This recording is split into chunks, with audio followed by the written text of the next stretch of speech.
como ya vimos el jueves pasado, muchos nombres. Camino del cementerio, cuando no había apenas un camino marcado. Yaguarón, el que le da identidad y el que nosotros consideramos que es el nombre que le dio identidad a esta calle. Mariscal Foch, que también lo vimos, y por fin, como se llama ahora, Luis Alberto de Herrera. Vamos a seguir caminando por calle Yaguarón. El jueves pasado nosotros nos centramos en la parte más comercial, hablamos de bares, de comercios, de suequerías, de algunas actividades deportivas como el frontón de paleta. Hoy vamos a empezar por ese mismo Yaguarón del Este, pero estudiándolo y mirándolo fundamentalmente desde el punto de vista social y cultural. Y ahora sí, a escuchar.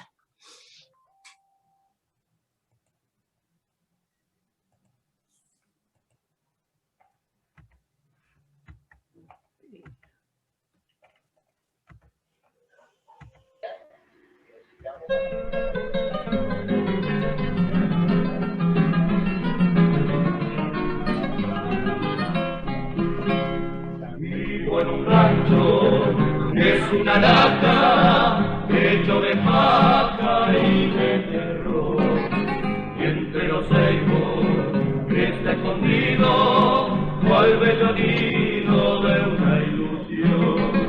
Vivo en un rancho que es una lata hecho de paja y de terror, y entre los ceibos está escondido cual bello nido de una ilusión. Y en su contorno brotan las flores, cuántos primores.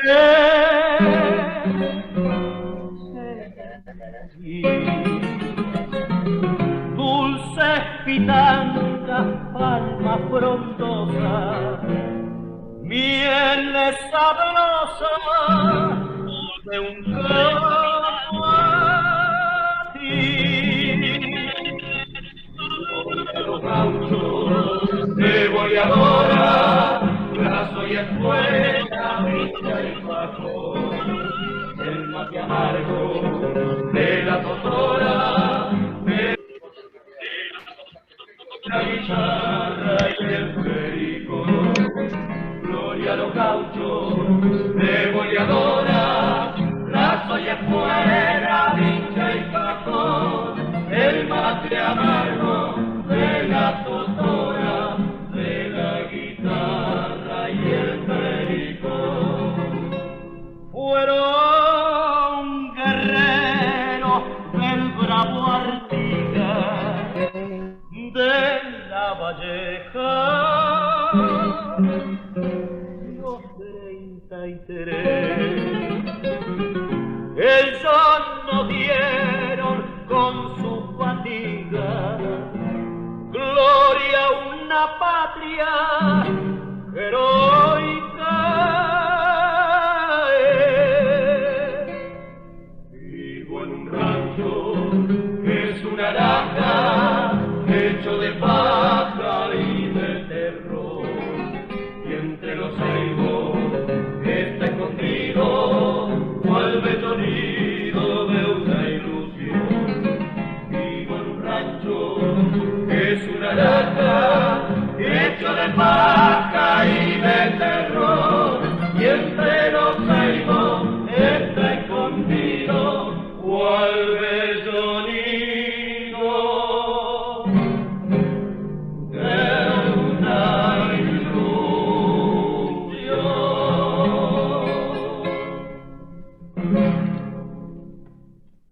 Bueno, yo el jueves pasado hablé de la identidad y de la importancia que tiene la identidad.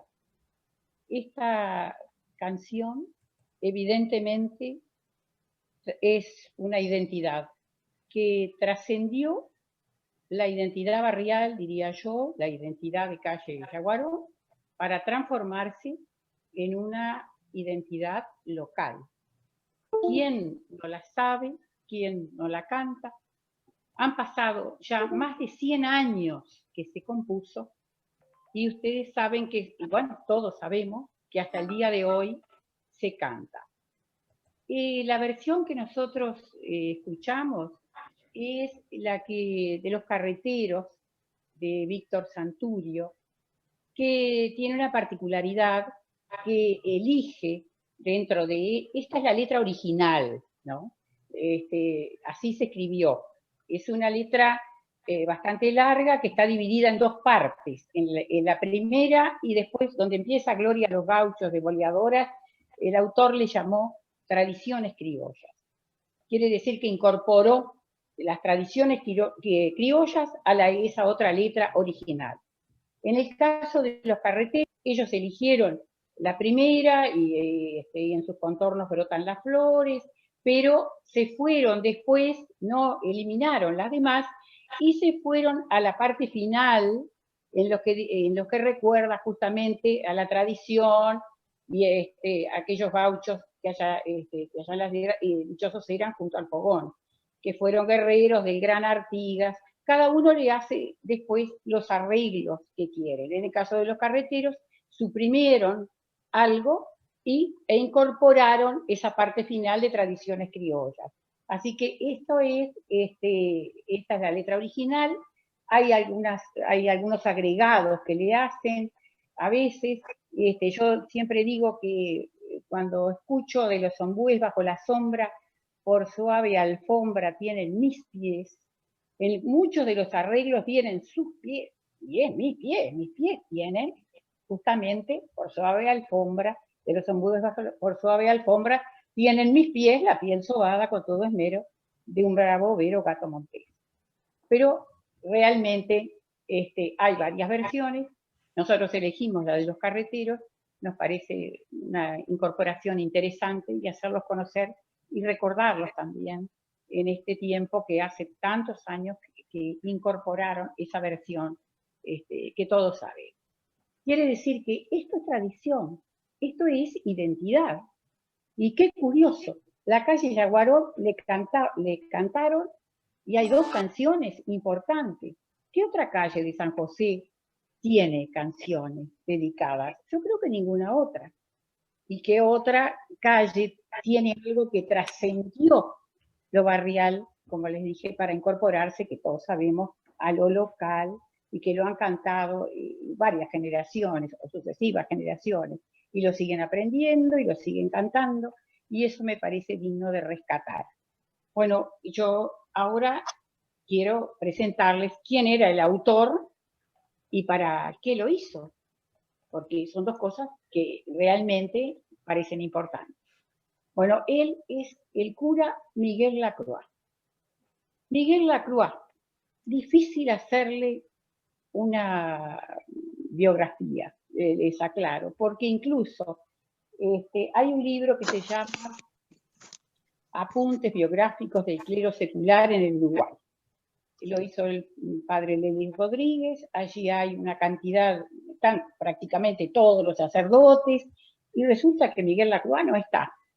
Entonces, doblemente importante entonces acercarnos a la vida de una persona que es muy difícil de hacer. Yo les voy a dar lo que yo sé hasta el día de hoy de esta figura, de este personaje, ¿no? Acá, fíjense ustedes, parece con su caballo, parece un cura gaucho, aparentemente. Los registros de él en el archivo parroquial, en los libros parroquiales, él firma en el año 1911. Quiere decir que él en 1911 se encontraba en San José. Estuvo en San José hasta el año 1917, en que lo trasladan, digamos así, a una parroquia de Montevideo. Él realmente fue un sacerdote capellán del Hospital de Beneficencia, del antiguo hospital. y estuvo en el momento, fíjense, en 1911. En 1911, todos los, lo que eran los asilos y hospitales pasan al Estado. Entonces, todo lo que era hospital, incluso solventado por particulares, pero que hubieran tenido en algún momento una subvención estatal, pasaban automáticamente al Estado. El hospital de beneficencia nuestro era solventado, sí, por una comisión, una activa comisión, que fue la que lo impulsó, realmente una comisión de mujeres, ¿no? Apoyada, por supuesto, por otras de hombres y por donaciones importantes, de hombres importantes de acá, de la comunidad, pero evidentemente esa comisión en poco tiempo realmente construyó una obra fundamental.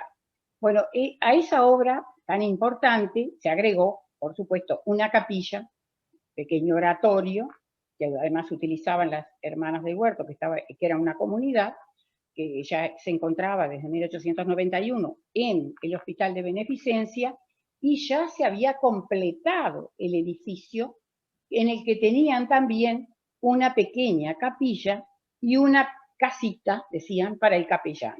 Él viene justamente, ocupó esa pequeña casa y se transformó en el hombre indicado para la asistencia religiosa dentro del hospital. Pero al pasar al Estado, que pasa al final, creo, de 1911, en el mismo momento que él se integra a la comunidad, por supuesto, la capilla y la casa siguen perteneciendo a la sociedad de beneficencia, porque lo que le entregan al Estado es el predio pequeño, es un solar y el molino, dicen ellas, se le entrega al Estado, pero el resto pertenece a la sociedad de beneficencia. Quiere decir que él sigue viviendo en la casita al lado de la capilla y sigue tratando justamente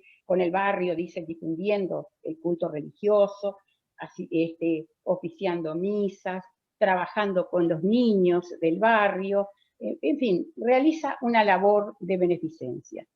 Esa labor de beneficencia lo lleva, por supuesto, a barrios también bastante decaídos, y entre ellos va a actuar justamente en la zona de Yaguarón, ¿no? Entonces, tenemos un hombre simple, pero simple en el sentido de comunicación, no simple como persona, porque además es un hombre que yo lo único que conozco de él es que ha dictado varias conferencias en el Centro Mariano Soler, acá en Sacosí, que ha compuesto de pronto alguna otra, algo folclórico también, que ha hecho poesía, ha publicado alguna poesía, sobre todo una poesía dedicada al Colegio San José, en un homenaje. Es decir, es un hombre que evidentemente se ha acercado a la sociedad de otra forma, por las características que tenía, por otra parte. Porque además, él es compositor, es decir, él compone, es decir, no solo la letra, sino la música.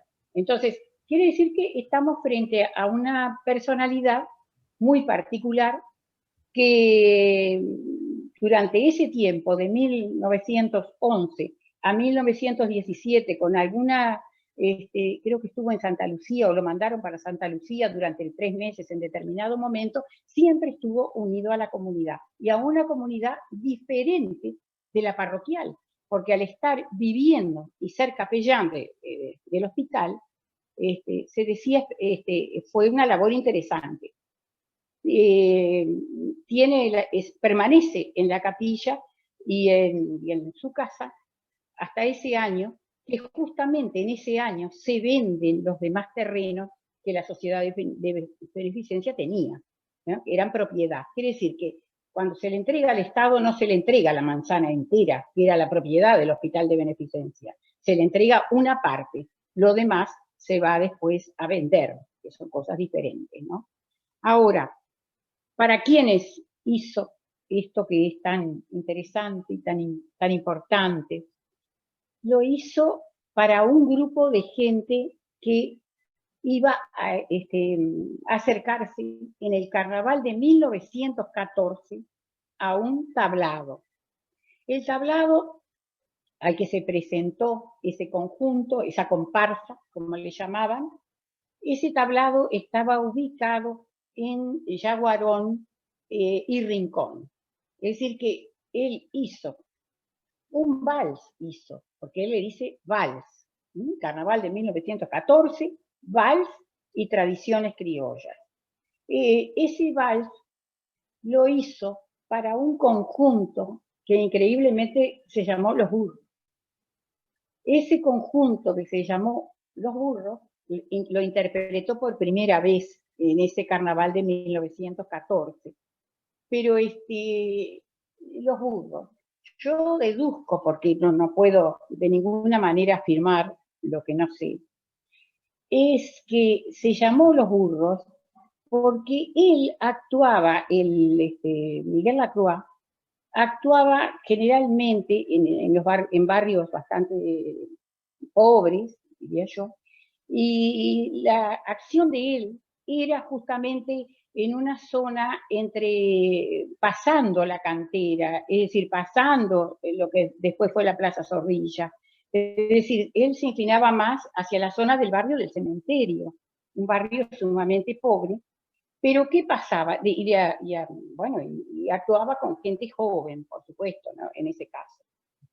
¿Qué pasa? Que en la zona, donde hoy está Ucovita, eso después se va a tratar de otra forma, ¿no? Pero donde está Covival y Ucovita, era un corralón municipal, se llamaban el corralón, era un corralón municipal, así se decía, después estuvo cercado, y en ese corralón municipal, justamente en el tiempo y posteriormente, unos años después, en que actuaba el padre Lacroix, se guardaban los burros de la intendencia, de los carros de basura.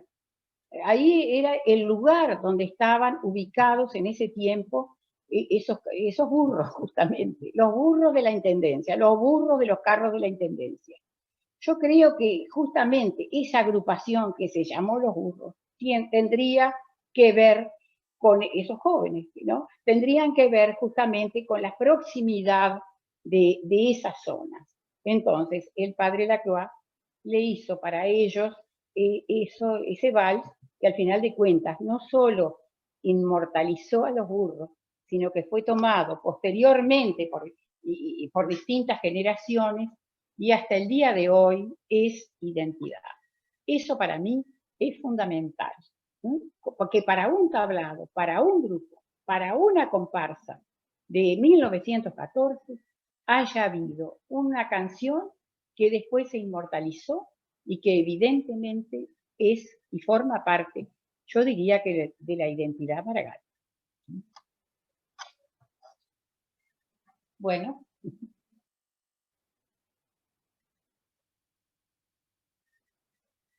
¿Continuamos con los tablados, Edith? Continuamos con los tablados.